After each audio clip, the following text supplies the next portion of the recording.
Breaking news, Hyderabad danger zone లో ఉందా? ఎందుకంటే రీసెంట్ గా పాకిస్తాన్ లో బార్ చేస్తున్న అటాక్స్ కావచ్చు, అంచేత హైదరాబాద్ డేంజర్ జోన్ లో ఉందని అనుకోవాలి. మీ అందరికీ బాగా తెలుసు, పాకిస్తాన్ కి సంబంధించిన పెంపుడు కుక్కలు ఇంకా భారతదేశంలో చాలా చోట్ల ఉన్నాయి. వీళ్ళని స్లీపర్ సెల్స్ అంటారు. అంటే కొన్ని గ్రూప్స్ గా డివైడ్ అయిపోయి ఉంటారు వీళ్ళు. అంటే వీళ్ళు ఏం చేస్తారంటే వాళ్ళంతటి వాళ్ళే ఆత్మాహుతి దాడులు చేసుకునేందుకు ప్రయత్నిస్తారు, లేదంటే బాంబ్ బ్లాస్టులు చేస్తారు. కొన్ని టెక్నాలజీ లేకుండా కొన్ని వేరే పాతకాలం పద్ధతిలో ఉన్న పరికరాలను యూజ్ చేస్తూ మన ఇంటెలిజెన్స్ కి వ్యవస్థకి దొరకకుండా వీళ్ళు వాళ్ళతో సంభాషణ కూడా జరుపుతారు.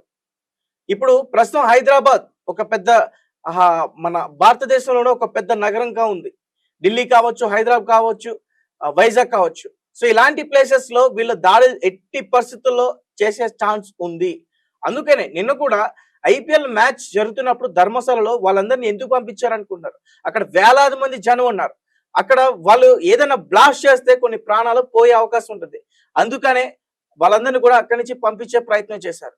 కాబట్టి ఇప్పుడు పాకిస్తాన్ ఇండియా పైన కక్ష తీర్చుకోవాలనుకుంటుంది. ముఖ్యంగా ఢిల్లీ కావచ్చు, అలాగే ఈ హైదరాబాద్ కావచ్చు, వైజాగ్ కావచ్చు, కాశ్మీర్ కావచ్చు, గుజరాత్ కావచ్చు, పంజాబ్ కావచ్చు. సో ఇలాంటి ప్లేసెస్ లో ఖచ్చితంగా ఏదో ఒక దాడి చేసి వాళ్ళ ప్రజల్ని మనసులు గెలిచేందుకు అక్కడ ప్రభుత్వం ఒక నిర్ణయం తీసుకున్నట్టు కూడా తెలుసు. ఈ పాకిస్తాన్ కి సంబంధించిన స్లీపర్ సెల్స్ ఆ గ్రూప్స్ ఇంకా మన హైదరాబాద్ లో ఉన్నాయని చెప్తున్నా. కాదు, మన ఇండియాలోనే ఇంకా ఉన్నాయి. బాంబ్ బ్లాస్టులు చేస్తారు. ఇప్పుడు మన పైన కక్ష తీర్చుకోవాలి. మన పైన కక్ష తీర్చుకోవాలంటే వాళ్ళ దగ్గర ఉన్న ఆ దళాలు సరిపోవట్లే, ఆ ఆయుధాలు సరిపోవట్లే. ఒకవేళ వాళ్ళు ఏం ప్రయోగిస్తున్నా కానీ మన ఇండియన్ ఆర్మీ వాటన్నిటిని కూడా తిరిగి పంపించేస్తుంది, వెనక్కి తిప్పి కొట్టేస్తుంది. ఒకవేళ దాటి వస్తే ఇక్కడే వాటిని ధ్వంసం చేస్తారు. మరి ఇలాంటి పరిస్థితుల్లో వీళ్ళకి ఇక్కడున్న స్లీపర్ సెల్స్ తప్ప ఇంకా వేరే వేరే మార్గం లేదు. కాబట్టి మనం హైదరాబాద్ లో కొన్ని జాగ్రత్తలు తీసుకుంటే ఖచ్చితంగా మంచిది. యుద్ధ వాతావరణం రోజు రోజుకి తీవ్రంగా మారే అవకాశం ఉంది. ఎప్పుడైతే మన భారత సైన్యం ఈ ఆపరేషన్ సింధూరం స్టార్ట్ చేశారో అప్పటి నుంచి కూడా నాకు అనిపిస్తూనే ఉంది, ముందు నుంచి చాలా మంది నిపుణులు, జర్నలిస్టులు, ప్రముఖులు కూడా చెప్తున్నారు. అండ్ మీడియాలో వచ్చే న్యూస్ కూడా కొన్ని వాస్తవాలు ఉంటే ఉండకపోవచ్చు, ఇప్పుడు మాదైనా కావచ్చు. మేము జస్ట్ అప్డేట్స్ మాత్రమే చెప్తా ఉంటాం, ఎందుకంటే మీరు జాగ్రత్త పడతారని. అది కూడా ఇప్పుడు గుంపులుగున్న ఏరియాల్లో ఎటువంటైనా ప్రమాదం జరిగే ఛాన్స్ ఉంటుంది. ఇలాంటి ఈ పాకిస్తానీ పెంపుడు కుక్కల వల్ల అక్కడ ఏదైనా బ్లాస్ట్ చేస్తారని. కాబట్టి మేము ఎక్కువగా చెప్తా ఉంటాం, అంటే మీరు సురక్షిత ప్రాంతంలో ఉంటారు. ఈ న్యూస్ వింటే కనీసం మీకు అర్థమవుతుందనే తప్ప వేరే ఇంటెన్షన్ ఏమీ మాకు లేదు. ఒకవేళ ఈ హైదరాబాద్ లో అలాంటి అటాక్స్ జరిగితే ఎలా మనం తప్పించుకోవాలి, ఎలా మనం ఒకవేళ ఎవరైనా ప్రాణాలు కాపాడే ప్రయత్నం చేయాలి, ఇవన్నీ కూడా మాక్ డ్రిల్స్ చేసి ఇక్కడున్న గవర్నమెంట్ అందరికి వివరించే ప్రయత్నం చేస్తుంది. అండ్ మరీ ముఖ్యంగా యుద్ధం రోజు రోజుకి ఎక్కువ అవుతుంది. కాబట్టి ఒకవేళ ఆహార విషయంలో కానీ, వాటర్ విషయంలో కానీ, మన నిత్యావసర సరుకుల విషయంలో కానీ ఖచ్చితంగా మనం జాగ్రత్తగా ఉండాల్సిన అవసరం అయితే ఉంది. మా జర్నలిస్ట్ బాలాజీ గారు చెప్తున్నట్టు ఖచ్చితంగా కొన్ని బిస్కెట్స్ లేదా కొంచెం వాటర్ ఇవన్నీ కూడా జాగ్రత్తగా ఉంటే మంచిదని అనిపిస్తుంది. హైదరాబాద్ సిటీలో ఖచ్చితంగా అటాక్స్ జరిగే ఛాన్సెస్ 99% ఉన్నాయి. ఇందులో ఎటువంటి సందేహం లేదు. ఎందుకంటే ఈ పాకిస్తానీ పెంపుడు కుక్కలు హైదరాబాద్ లో ఉన్నాయి. నిఘా వర్గాలు ఇంకా చెప్తున్న హైదరాబాద్ లో వాళ్ళని ఏరే ప్రయత్నం చేస్తున్నారు. అంటే ఇక్కడ సిచ్యువేషన్ కొంచెం అల్లకల్లోలంగా ఉంది కాబట్టి వాళ్ళని చిన్నగా బయటికి తీసి వాళ్ళని అరెస్ట్ చేసే ఛాన్సెస్ కూడా అవుతున్నాయి. కాబట్టి ప్రజలందరూ కూడా చాలా అప్రమత్తంగా ఉండాలి, చాలా జాగ్రత్తగా ఉండాలి. ఒకసారి ప్రెసెంట్ సిచ్యువేషన్ ఎలా ఉందో మా జర్నలిస్ట్ హారిక ఉన్నారు, ఒకసారి ఆమెతో మాట్లాడే ప్రయత్నం చేద్దాం. హారిక, హైదరాబాద్ లో సిచ్యువేషన్ ఎలా ఉంది? తేజ, ప్రస్తుతం నిలకడగానే ఉంది. అంటే ఎఫెక్ట్ మాత్రమే తెలుస్తుంది. అంటే అక్కడ యుద్ధం జరుగుతుంది అన్న ఒక భావన మాత్రమే కనిపిస్తుంది. ఎగ్జాక్ట్ గా హైదరాబాద్ లో ఇప్పటి వరకు మనం చూసాము, మాక్ డ్రిల్స్ మాత్రం సక్సెస్ఫుల్ గా అయ్యాయి. కానీ అంటే మోస్ట్లీ అవగాహన వచ్చింది యుద్ధ వాతావరణం ఎలా ఉంటుంది అనేది. కానీ ఇప్పుడు హైదరాబాద్ కి ఈ యుద్ధం సంబంధించి ముప్పు ఉందా అని అంటే మాత్రం ఖచ్చితంగా ప్రస్తుతం అయితే లేదు అని చెప్పాలి. కానీ ఇప్పుడు మనం ఆలోచించాల్సింది ఏంటి అంటే, ఒకవేళ పాకిస్తాన్ దాడి చెయ్యాల్సి వస్తే మన మెట్రో సిటీస్, అంటే మనకి ఎకనామికల్ గా, ఫైనాన్షియల్ గా కాపాడుతున్న సిటీస్ కొన్ని ఉన్నాయి. అందులో ముఖ్యంగా ఢిల్లీ, ముంబై, హైదరాబాద్, చెన్నై, కోల్కతా, ఇవన్నీ పెద్ద పెద్ద సిటీస్, మెట్రో సిటీస్. ఇందులో ఢిల్లీ తీసుకుంటే ఇది రాజధాని, ప్రభుత్వ కేంద్రం ఉంటుంది, సైనిక స్థావరాలు ఉంటాయి. అండ్ దీనికి సంబంధించి ఇప్పుడు ప్రస్తుతం ముంబైని తీసుకుందాం. ఆర్థిక రాజధాని, నౌకదళం స్థావరం ఎక్కువ ఉంటుంది. అంటే ఇలాంటివన్నీ ఉంటాయి. హైదరాబాద్ బెంగళూరు తీసుకుంటే ఐటీ మరియు రక్షణ పరిశోధన కేంద్రాలు ఉంటాయి అండ్ కంటోన్మెంట్స్ ఉంటాయి. ఇలా చెన్నై కోల్కతా తీసుకుంటే తీర ప్రాంతాలు అంటే పోర్ట్ ఏరియాలు ఎక్కువ ఉంటాయి. వాణిజ్యం మరియు నౌకదళ ప్రాముఖ్యత ఎక్కువ ఉంటుంది. అండ్ ఈ నగరాలపై దాడి చేయడం అంటే మన ఆర్థిక శత్రువుల ఆర్థిక పరిస్థితిని దెబ్బతీయాలి అంటే ఇవి మెట్రో సిటీస్ వాళ్ళకు ముఖ్యం అని నేను అనుకుంటున్నాను. ఈవెన్ అనలిస్టులు కూడా అదే చెప్తున్నారు. సో అందరూ ఈ ప్లేస్ పైనే ఆలోచన పెడతారు. అందులో ముఖ్యంగా మనం హైదరాబాద్ లో ఉంటున్నాం కాబట్టి హైదరాబాద్ గురించి మాత్రం ఆలోచిస్తే ఇది మెట్రో సిటీస్ లో ఒక మెట్రో సిటీ, పైగా జనసాంద్రత ఎక్కువ, ఇతర జిల్లాల నుంచి, ఇతర స్టేట్స్ నుంచి, ఇతర కంట్రీస్ నుంచి కూడా వచ్చి ఇక్కడ బతుకుతూ ఉంటారు. సో సైనిక స్థావరాలు ఎక్కువ, ఐటీ హబ్ ఉంది. ఇలా ఎన్ని రకాలుగా చూసుకున్నా ఇది కూడా దేశంలో ఒక కీలకమైన ప్రదేశం అని చెప్పుకోవాలి. పైగా చారిత్రాత్మక కట్టడాలు ఉంటాయి.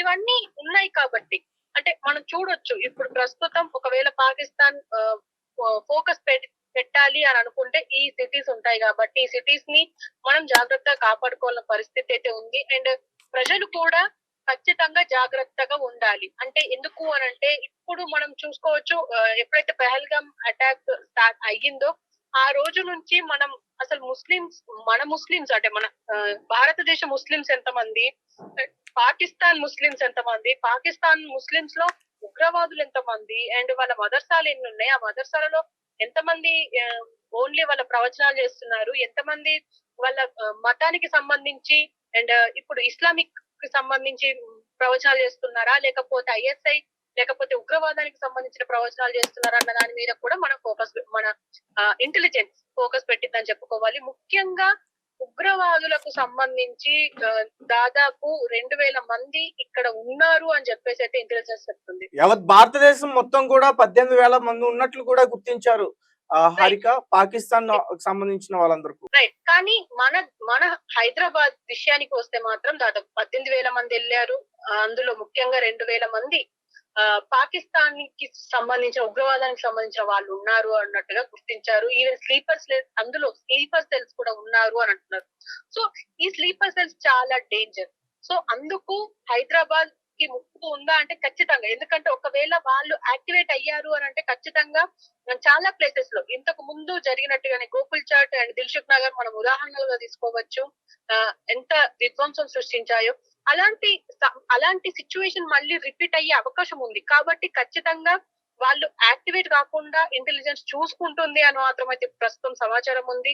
ఎందుకంటే ఇప్పుడు మనం చూడొచ్చు, హైదరాబాద్ తెలంగాణ రాష్ట్రంలో అంటే భారతదేశం దక్షిణ భాగంలో ఉంది కాబట్టి అంటే సౌత్ ఇండియా కాబట్టి మనకి ముప్పు తక్కువ ఉండొచ్చు. ఒకవేళ మిసైల్స్ పంపినా, ఒకవేళ వాళ్ళు బాంబు దాడులు చేసినా, ఎలాంటివి చేసినా అవి అంత దూరం నుంచి లోపలికైతే రాలేవు. ఎందుకంటే వాళ్ళకి ఇప్పుడు లైన్ ఆఫ్ కంట్రోల్ నుంచి తీసుకున్న, పిఓపి నుంచి తీసుకున్న దగ్గరలో ఉన్న ఇప్పుడు పంజాబ్, హర్యానా, గుజరాత్, ఢిల్లీ ఈ రాష్ట్రాలు, జమ్మూ కాశ్మీర్ ఈ రాష్ట్రాలు మాత్రమే దగ్గరగా ఉన్నాయి. సో మన సౌత్ ఇండియాకి ఎంటర్ అవ్వాలి అంటే చాలా దూరం, అంటే దాదాపు 1500 కిలోమీటర్ల దూరంలో మనం ఉన్నామని చెప్పుకోవాలి. సో మిసైల్స్ కి సంబంధించి అయితే మన దగ్గర దాకా రావు. కానీ ఒకటి మాత్రం గుర్తుంచుకోవాలి, ఈ ఒకవేళ స్లీపర్ సెల్స్ ఎప్పుడైతే వాళ్ళు యాక్టివేట్ అవుతారో అప్పుడు మాత్రం ఖచ్చితంగా డేంజర్ లో ఉన్నట్టే లెక్క Hyderabad. Right Harika, thank you. So guys చూస్తున్నారుగా, ప్రజలందరూ కూడా ఖచ్చితంగా అప్రమత్తంగా ఉండాలి. ఎందుకంటే చాలా మంది కొంచెం నెగ్లిజెన్స్ పాటిస్తున్నారు. ఎందుకంటే భారత్ సైన్యం ఉంది కదా, వాళ్ళు అక్కడ యుద్ధం చేస్తున్నారు కదా, మన వాళ్ళు వాళ్ళ అంతు తెలుస్తున్నారు కదా, పాకిస్తాన్ భయపడి తోక ముడుచుకుని ఉంది కదా అనుకుంటే పొరపాటే. పాకిస్తాన్ చాలా తెలివైంది. వాళ్ళ స్లీపర్స్ మన భారతదేశంలో ఉన్నారు, ఇంకా ఉన్నారు. వాళ్ళని ఇంకా బయటకు తీసుకొచ్చే ప్రయత్నం జరుగుతుంది. ఎస్, మనం అక్కడ యుద్ధంలో ఖచ్చితంగా గెలుస్తాం, అందులో ఎటువంటి సందేశం లేదు. కానీ వాళ్ళు ప్రతీకారం ఖచ్చితంగా తీసుకోవడానికి ట్రై చేస్తారు. అది ఏ విధంగానైనా సరే. మన దగ్గర బాంబ్ బ్లాస్టులు జరగవచ్చు, ఉగ్రవాదులు ఇక్కడ మళ్ళీ వేరే దొంగచోటుగా చొరబడి రావచ్చు. అనేక మార్గాలు ఉన్నాయి. ఎందుకంటే వాళ్ళకి కొంతమంది ఇక్కడ ఉండి పాకిస్తానీ పెంపుడు కుక్కలు సహకారం ఇస్తున్నారు. అండ్ మరీ ముఖ్యంగా ఎవరైతే ఉన్నారో ఈ ఉగ్రవాద, అండ్ మరొక ముఖ్యమైన విషయం, ఎవరైతే జైష్ మహమ్మద్ ఉగ్రవాద సంస్థకి లీడర్ గా ఉన్నాడో మసూద్ అజహర్, అతను కూడా ఒక లేఖ రాయడం జరిగింది. ఎందుకంటే మన ఆపరేషన్ సింధూర్ లో దాదాపు వాళ్ళ ఫ్యామిలీ మెంబర్స్ 10 మంది చనిపోయారట. ఒక లేఖ కూడా రాశాడు. మోదీ గారు ఖచ్చితంగా మీపైన మేము కక్ష తీర్చుకుంటాం, 10కి మేము 100-1000 తలలు తీసుకెళ్లే ఛాన్స్ ఉంటుందంటూ కూడా చెప్తున్నారు. వాళ్ళ టార్గెట్ ఏంటంటే క్రౌడ్ ఉన్న ఏరియాలో ఏదో రకంగా బాంబ్ బ్లాస్ట్ చేయడానికి వాళ్ళు సిద్ధపడతారు. అండ్ రీసెంట్ గా దీనికన్నా ముందు మన హైదరాబాద్ లో చాలా బాంబులు ఉన్నాయంటూ కూడా బెదిరింపులు వచ్చాయి. ఒక పక్క ఉగ్రవాదుల దాడులు, ఒక పక్క బాంబులు ఉన్నాయంటూ బెదిరింపులు, ఒక పక్క వీటన్నిటికన్నా ముందు హిందూ దేవాలయాలపైన దాడులు. ఆ దాడులు కూడా చేసింది ఎవరు? ఇస్లామిక్ ని పాటించే వాళ్ళు. అంటే మన ఇండియన్ ముస్లిమ్స్ కాదు, దయచేసి ఎవరు కూడా తప్పుగా అర్థం చేసుకోవద్దు. ఈ పాకిస్తాన్ నుంచి చొరబడి తప్పుడు దావులో వచ్చి ఇక్కడికి వచ్చి పాకిస్తాన్ పెంపుడు కుక్కల్లా పనిచేస్తున్న వాళ్ళు ఇక్కడ మన మతాల్ని రెచ్చగొట్టడానికి, హిందువుల్ని ముస్లింస్ ని రెచ్చగొట్టడానికి వాళ్ళు హిందూ దేవాలయాలపైన దాడి చేస్తున్నారు. ఇది కూడా మనకి పూర్తిగా అర్థమవుతుంది. అండ్ ఇలాంటి సిచ్యువేషన్ లో ఒకవేళ ఇలాంటి దాడులు మళ్ళీ జరగవచ్చు. సో జరిగినప్పుడు కూడా మన ఎక్కువ క్రౌడ్ వెళ్ళకపోవడమే మంచిది. ఉన్న చోటే మనం ఉండి ఖండిస్తే చాలా బెటర్. అండ్ సినిమా థియేటర్స్ దగ్గర కావచ్చు, స్టేడియంస్ కావచ్చు, కాలేజెస్ కావచ్చు, స్కూల్స్ కావచ్చు, ఎక్కువ జనాభా ఎక్కడైతే ఉన్నారో అక్కడే వీళ్ళు టార్గెట్ చేసుకుంటూ ఉంటారు. ఎందుకంటే ఈ మసూద్ అజహర్ కూడా లెటర్ లో పేర్కొన్నాడు 10 మందికి ఖచ్చితంగా 1000 తలలు తీసుకెళ్తామని. కాబట్టి మనం భయపడాలా అనే ఆలోచన చేయొద్దు. ఒక పక్క మన సైన్యం యుద్ధం చేస్తుంది, వారిని మట్టుబెడుతుంది. ఇప్పటికే వారికి సంబంధించిన ఎయిర్పోర్ట్లు కానీ, కరాచీ అలాంటి ముఖ్యమైన ప్రదేశాలలో మన సైన్యం సత్తా ఏంటో చూపించింది. కానీ ఇక్కడ మనం కూడా జాగ్రత్తలు తీసుకోవాలి. ఎందుకంటే ఈ స్లీపర్ సెల్స్ ఉన్నారు కాబట్టి. ఈ స్లీపర్ సెల్స్ ఎవరు? వీళ్ళు ఏ విధంగా పనిచేస్తారంటే, స్లీపర్ సెల్స్ అంటే ఈ పాకిస్తాన్ కి సంబంధించి గ్రూప్స్ గా డివైడ్ అయి ఉంటారు ఇక్కడ. సో వీళ్ళు ఏంటంటే అండర్ గ్రౌండ్ లో వర్క్ చేస్తారు. వాళ్ళు ఎవరు ఏంటి అనేది మనకు తెలియదు. వాళ్ళ ఏ ప్లేసెస్ ఎలా ఉంటారంటే, మనకి ఏదైనా బిజినెస్ చేస్తున్నట్టు కనిపిస్తారు, ఫ్రూట్స్ బిజినెస్ చేస్తున్నట్టు కనిపిస్తారు. వాళ్ళు ఎవరు ఏంటి అనేది తెలియదు. ఇప్పుడు సాధారణంగా ఏదైనా మనం పళ్ళు కొనడానికి వెళ్ళినప్పుడు అతను ఎవరు ఏంటి అనేది చూడం. కొత్త ప్రదేశంలో ఎవరైనా ఒక పళ్ళ వ్యాపారి రావచ్చు, బిజినెస్ చేయొచ్చు. ఇలాంటి వారికి ఎక్కువగా ఇలాంటి బ్యాక్గ్రౌండ్స్ ఉంటాయి. కాబట్టి నేను అందరూ వ్యాపారస్తుల్ని కించపరుస్తున్నట్టు మాట్లాడుతున్నట్టు దయచేసి ఎవరు తీసుకోవద్దు. నేను ఇలాంటి సిచ్యువేషన్స్ లో ఇలాంటి వారు ఎలా బిహేవ్ చేస్తారనేది మాత్రమే జనాలకి క్లియర్ గా అర్థం అవడం కోసం చెప్తున్నా. So guys, be careful. And ఇంకొక విషయం మర్చిపోయాను, ఈ రోజు నైట్ అర్ధరాత్రి మనకి కరెంట్ కట్ అయ్యే ఛాన్సెస్ కూడా ఉంటాయి. ఈ రోజు కాదు, రేపు కావచ్చు, ఎల్లుండి కావచ్చు. మన ఫోన్ సిగ్నల్స్ కూడా సరిగ్గా రాకపోవచ్చు. ఎందుకంటే వాళ్ళకి మనం ఉన్న ప్రదేశం ఎగ్జాక్ట్ గా తెలియకుండా మన ఫోన్స్ ద్వారా వాళ్ళు ట్రేస్ చేయకుండా ఉండడానికి ప్రదేశాలని, సిగ్నల్స్ కూడా కట్ చేయొచ్చు. అలాగే ఈ కరెంట్ కూడా వాళ్ళు ఏదైతే టార్గెట్ పెట్టుకున్నారో ఆ టార్గెట్ వాళ్ళకి కనిపించకుండా ఉండడానికి ఈ పవర్ కూడా కట్ చేయొచ్చు.